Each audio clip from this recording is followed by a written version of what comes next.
Chef Joanie. She's our in-house chef, so she's been with us for a couple of years. Yeah. And we enjoy working with her. Meanwhile, Missy, you are on the stage. Okay. Thank you, everybody. I really appreciate y'all coming out tonight and supporting me and the farm. Thank you very much. So we've got a little eclectic menu tonight. And don't hesitate to ask me questions. For those of you that have not been to one of these demonstration dinners before, go ahead and just ask questions while I can multitask. You probably noticed there's something on your table when you sat down. Those are shrimp chips. You used to get those in Chinese restaurants. And when I fried those off this morning, I decided to toss them in a little bit of that chili lime seasoning. So that's what you have. And if you haven't eaten them all yet, they also taste pretty good dipped in the peanut sauce that will be served with your summer rolls. So there you go. So I'm going to go ahead and start. First course tonight is the summer rolls. You're supposed to use hot water for these rice wrappers, in case you have never seen these. I get these at the Oriental Market. But you can also get them, I've seen them at Sprouts, I've seen them at Fresh Market, so, those kind of places. Hot water, they soften up faster. And you'll see if you look at directions, they tell you to put them in a bowl. Cake pans, perfect size. So being that water's not hot, it's going to take a little bit longer for them to soften. And I don't wait for them to get completely soft in there. Oh, and the veggies. I roasted the veggies because I wanted to highlight the vegetables from the farm. So what we have in there tonight is some winter squash, some Seminole pumpkin, which Diane grows. Ours isn't ready yet, so I had to get it from the IGA in Indiantown, so it did come from Indiantown. Some Japanese eggplant, fennel. I think that's everything. Oh, carrots. Some carrots. All right, so this is still a little stiff, but not too stiff. And what I do is I wet the board also. I'm going to take a lettuce leaf. I had a misspent youth, so my misspent behaviors made this be a little better, that I can roll a mean spring roll. And this is a mixture. I had already chopped up the mint and parsley, mint and basil, and then some of the roasted summer veggies. Okay, and I'm gonna pull that down tight, fold it in. If you wanted to do the really pretty thing with, you see them sometimes with the shrimp, that you can see through the rice paper, now is when you would put that in there, after you fold it in. And then tighten that sucker up. And there you go. I'll do another one.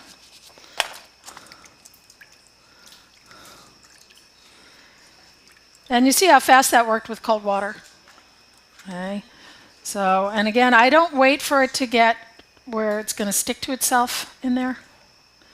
That's a total pain in the butt. And then my board's a little wet.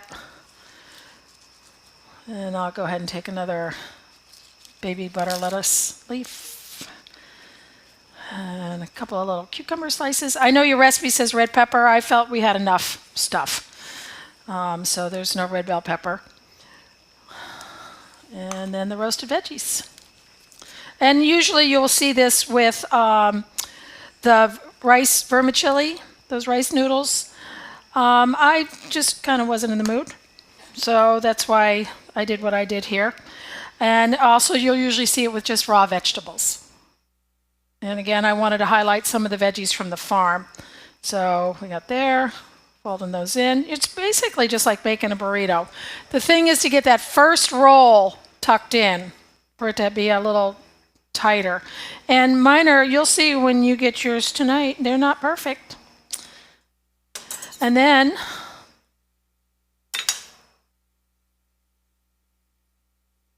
the plating. There you go. Any questions? Yes. What did I have in there? I have some calabaza squash. There's some parsnips in there, some carrots, eggplant, the Japanese eggplant, fennel. I think that's everything. Oh, I think I also did some summer squash in there, green and yellow. It's basically, I did the same veggies that I put in the Thai curry sauce, but I didn't mix them with that. I actually mixed it's not in your recipe. I mixed it with a little hoisin because when I originally planned to do this, I wasn't going to put anything in them, but when I tasted it, I went, it's kind of boring. So I mixed a little hoisin sauce in with the veggies just to give it a little more oomph.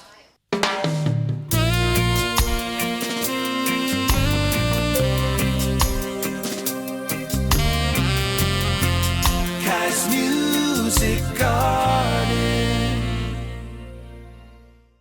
One of the things that I always have when I'm working, prepping anything, I always have a trash bowl. I actually have two. I save all the trimmings of everything and put them in Ziplocs in my freezer and make my own vegetable stock, my own chicken stock, my own beef stock. So I always have I call it the trash bowl in my prep area. And quite often I'll have two because one of the things you don't want in your vegetable stock is seeds. They're very bitter. And my vegetable stock is red because of the onion skins. The onion skins will make your vegetable stock red. I didn't bring any with me tonight. Tried to keep it simple. So,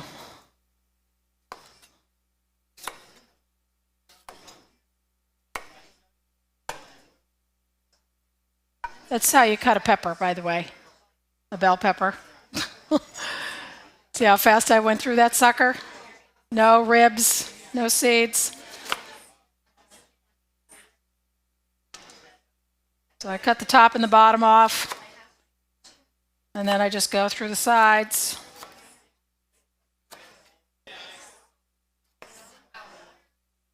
Okay, there you go.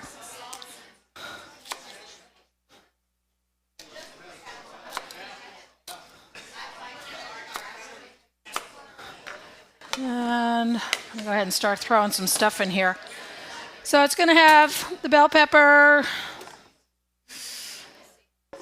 I did Cubanelles. If I was making this for myself, it would have been Hungarian wax, because I like heat. But I have to cook for the masses. So I did, that's what this is a Cubanelle pepper. Now, this would go in my regular stock trash bowl, okay?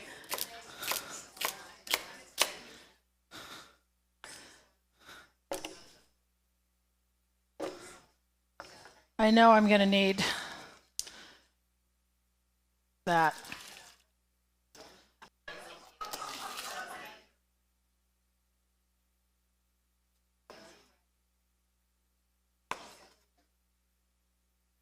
And the ribs. There we go.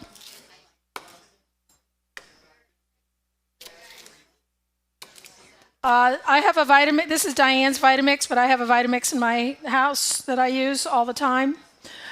They're not inexpensive, but they are worth their weight in gold. They always do a sale around Mother's Day. So if you're wanting one, and I don't know about Black Friday. They may do something around Black Friday as well. These are those little baby cukes. And I didn't bother to seed them because the seeds are not that big a deal in them. And, the garlic. There we go.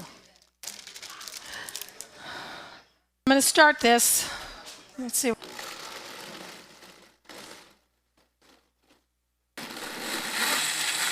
Okay, that's getting it going. Thank you. The walnuts that I toasted.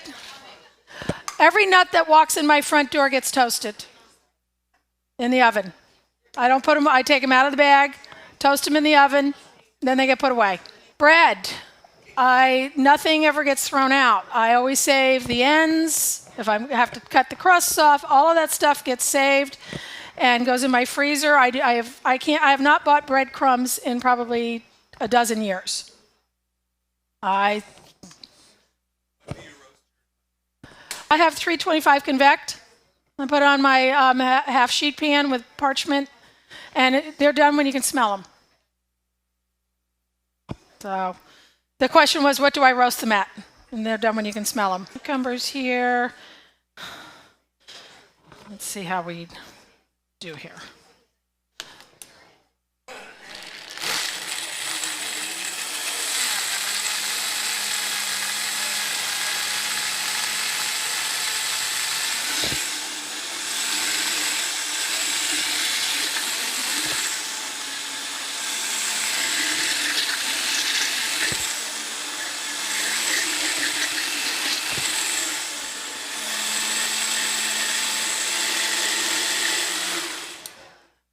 I know I'm not going to be able to fit all my greens in there, so I'm going to throw out my trash bowl.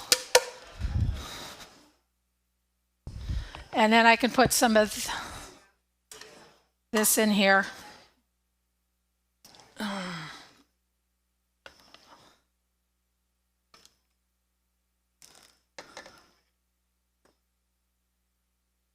So I've already got the parsley and the basil mixed in here with the spinach. And I tend to be a little overly ambitious when I start doing this, so I'm going to try and contain myself.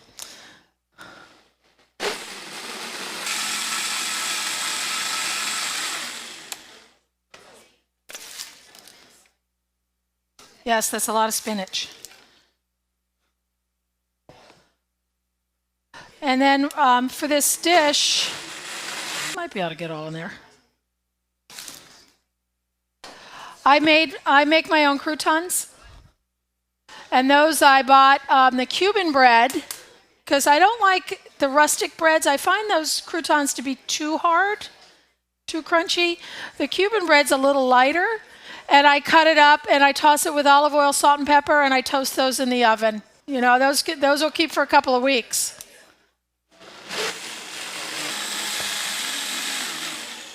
What are we doing there? All right. This should get the rest of it. Okay. And I'm going to go ahead and put the yogurt in. I actually use Lebne,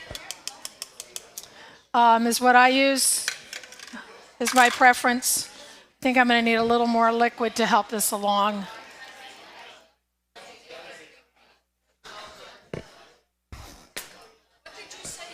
Lebne. Lebne is yogurt cheese. You can buy, and I only buy full fat stuff. You know, cut elsewhere. Cut elsewhere if you're, having to watch your fats. And then some sherry vinegar. I forgot to bring the olive oil, so this is just going to be a little acidic. Cola Vita is what I like from the grocery store, but we all have all these wonderful oil and vinegar stores by us. That's where I would get. If you had the time, go to one of the oil and vinegar stores to get your sherry vinegar. All right, I think that's it.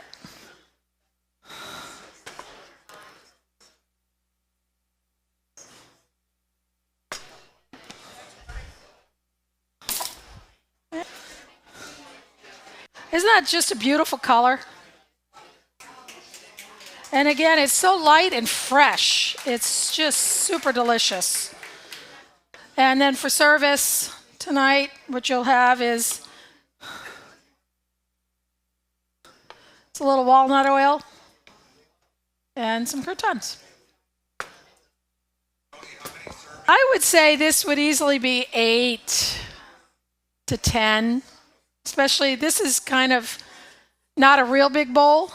So probably a 12 of these. If you were going to have this in, say, a sandwich or a salad or something like that for lunch, I would probably do a bigger bowl, and then you'd probably get 8, would be my guess. Because the only thing that's not in this that is supposed to be is salt and the olive oil.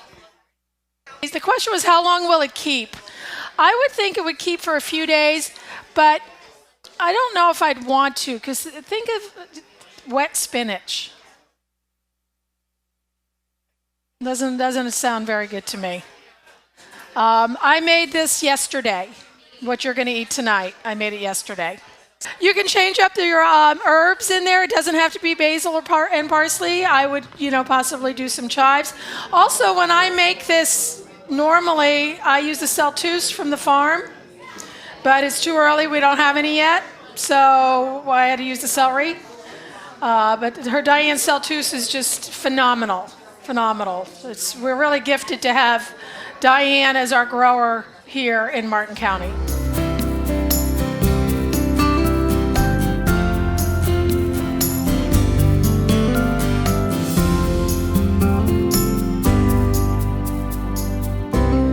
I'm getting ready to demo the main course, and the sauce, which I'm not demoing. I'm just going to demo making the tamales. All that liquid was done in my Vitamix, including the whole spices, the whole cloves, the whole coriander, the whole cumin, and it just gets pulverized in a Vitamix. That would never happen in a food processor. They're not as strong, and they don't last as long. They're fine for your smoothies. The Ninja. The question was, what about a Ninja? They're just not as strong, and they don't last as long. My Vitamix is probably 10 years old. Yeah, hers has been through the war. Vitamix will replace it within 5 years, no matter what is wrong with it. My personal experience with companies, though, even if you're out of that warranty, send it back to them. Quite often, they'll still fix it and replace it. I have a friend who hasn't bought a pair of Ray-Bans in 30 years. Southern tamales. They are wrapped in collard greens and not corn husks. Okay, so that's what makes them Southern for me. So this is fresh corn. I took it off the cobs. One of the easiest ways to get all the silk off your fresh corn, throw that whole sucker in the microwave for 6 minutes. It'll slip right out and leave all the silk behind. You'll burn the bejesus out of your fingers, but it just... or wear gloves, or, some have a mitt, or I don't know. I've never been patient enough to see what happens if I let it cool off. But I just cut the end off and squeeze it, and that corn shoots right out. And all the silk stays right in next to the husks. So just saying. And I am not a fan of getting the corn off the husk. I don't buy into that put a bowl in the bowl crap. I hold it, I cut one side off to give me a flat surface, and then I cut the rest of it on my cutting board. I'm not chasing the kernels all over the place. That's just me. This was 4 ears of corn, and I did it in about a minute and a half. Okay. And yeah, that's more than the recipe calls for. Okay. That, then the onion. And then tonight, even though the recipe says sweet potatoes, I use the calabaza, Seminole pumpkin, because I had it.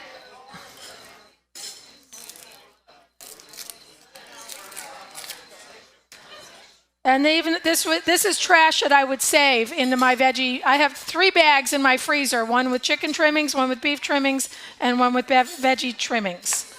And that would go in my veggie trimmings. I didn't bring my stock from the house, so you're going to see this with the water. I do have the sweet potato, the calabaza. I'm just nuking it. So when I go to put it in here and I add the shortening in the butter, it will all melt. So that's why I'm doing that. So I'm going to go ahead, though, and get this show on the road. This is the most used appliance in my house, my food processor. I use this more, and I bake a lot. I use this more than my mixer. My food processor is the most used appliance in my work. And it's a Cuisinart 14 cup. In my opinion, the only one to own.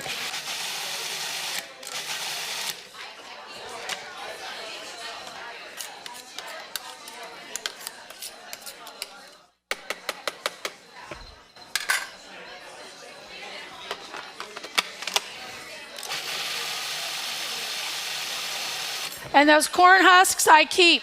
Those go in my stock bag also. All right. You can use frozen corn in this recipe. Just defrost it.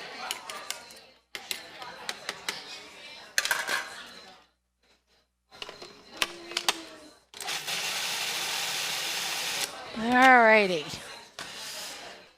Oh yeah, we're nice and hot.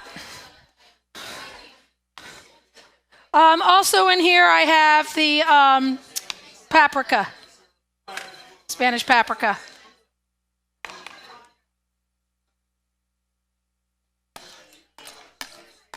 And it's, even though there's calabaza or sweet potato, whatever you're using, you could use butternut squash. It's the paprika that's going to give it the beautiful color.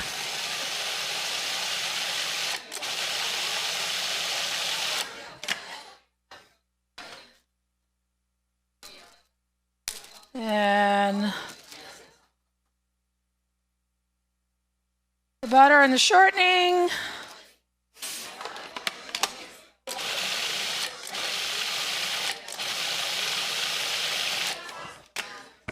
Nice. Not bad.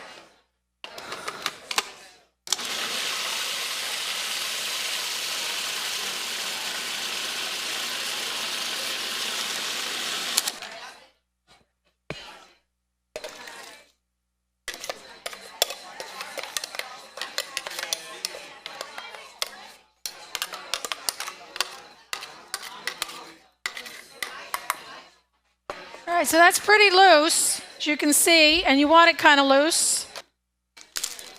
And I'm going to add the masa harina.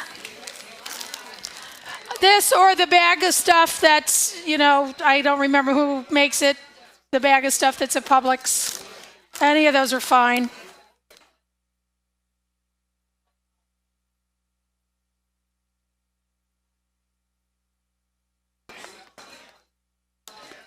And it's just a little too loose. I'm going to add a little bit more. You do want it loose, though. It's probably kind of like a thick pancake batter. So, collards.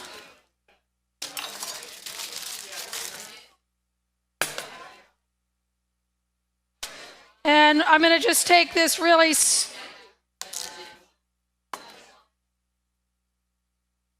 tough guy and these big leaves, cut those right out.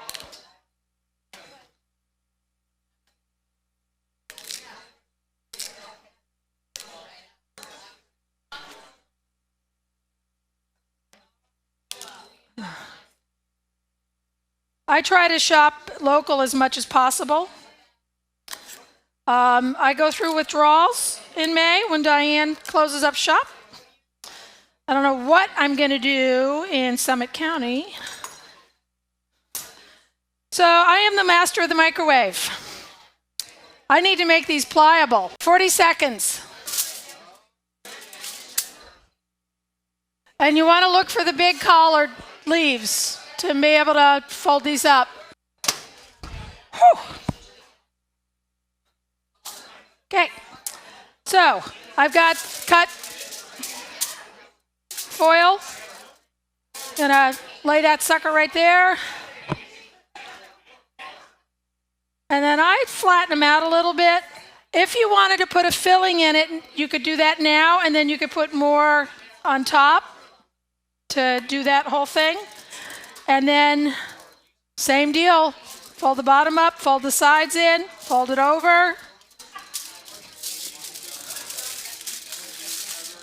Fold that bottom up. And I steam these for 45 minutes. I'll do another one. I love these because the whole thing's edible. So here, pile of the masa mixture. Again, if you wanted to fill it with something, you would spread it out, put your filling in it, and give another lump of the masa mixture. Roll it up. If it squishes out a little bit, don't worry about it. It's a little gift when you're unwrapping them. And then I go give it a fold so that it's kind of sealed. I fold the bottom up, finish that, and then seal the top. And it doesn't matter which way they go in the steamer. Okay. And I just love them. I was kind of impressed with myself for coming up with these, actually.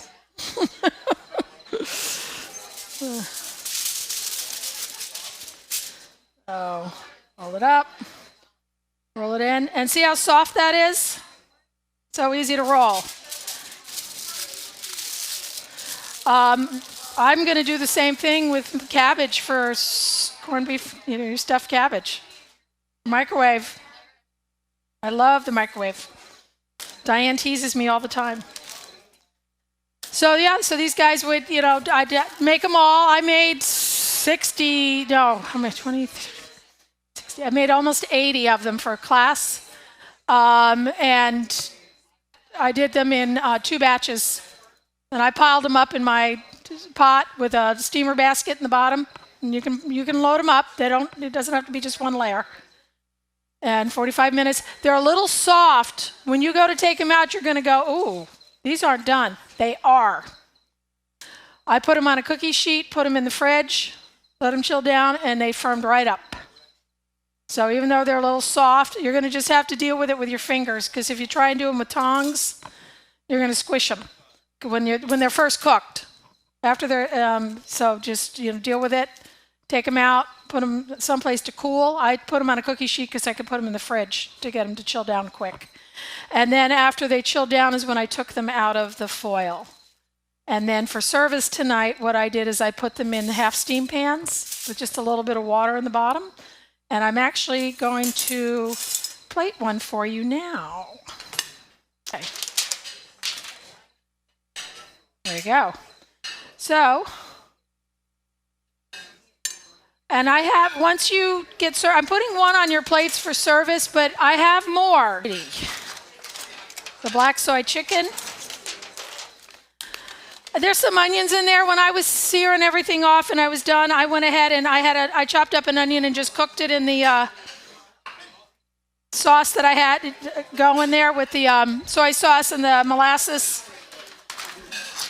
And then these same roasted vegetables, that Thai curry sauce, I roasted the vegetables of your choice. I roasted those off in the oven individually. And then, there we go. That's your plate.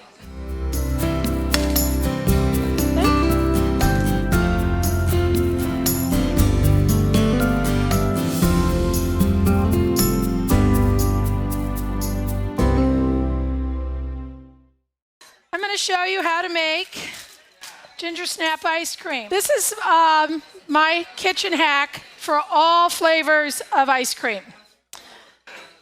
I happen to make the Gingersnaps, the vanilla ice cream of your choice.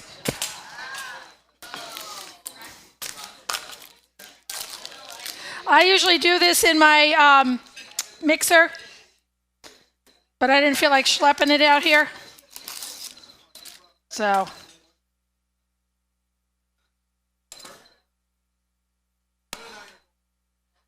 I softened the ice cream in the fridge.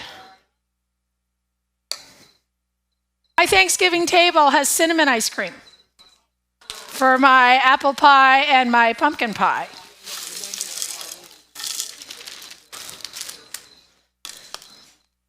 And this is much easier to do in the mixer.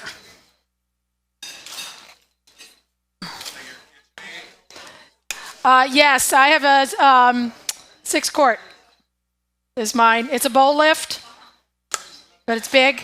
Yeah, but I have a 6-quart. I just do the vanilla and add a bunch of cinnamon. I do lemon, add some lemon zest and some lemon juice. Oreo cookies. Mint Girl Scout cookies. You name it. You can throw it in this. But it's just so easy. And it doesn't matter what quality vanilla ice cream you buy, especially if you do it in a mixer, because you beat the air out of it. So, and it's just freaking delicious. I'm going to plate the gingerbread cake, and I have some already made ice cream, but I'm going to go ahead and leave this here with the spoon. If anybody wants to add more to their dessert. And this is the best ice cream scoop. It's called a Zerol. Do not put it in the dishwasher. For like $12 for the best ice cream scoops. Oh, I also happen to have some cream cheese frosting left over from something we did last week. So your cake has some cream cheese frosting on it as well. Well, I thank you so much for coming. And I want to say a special thanks to my buddy over here. And thanks, partner.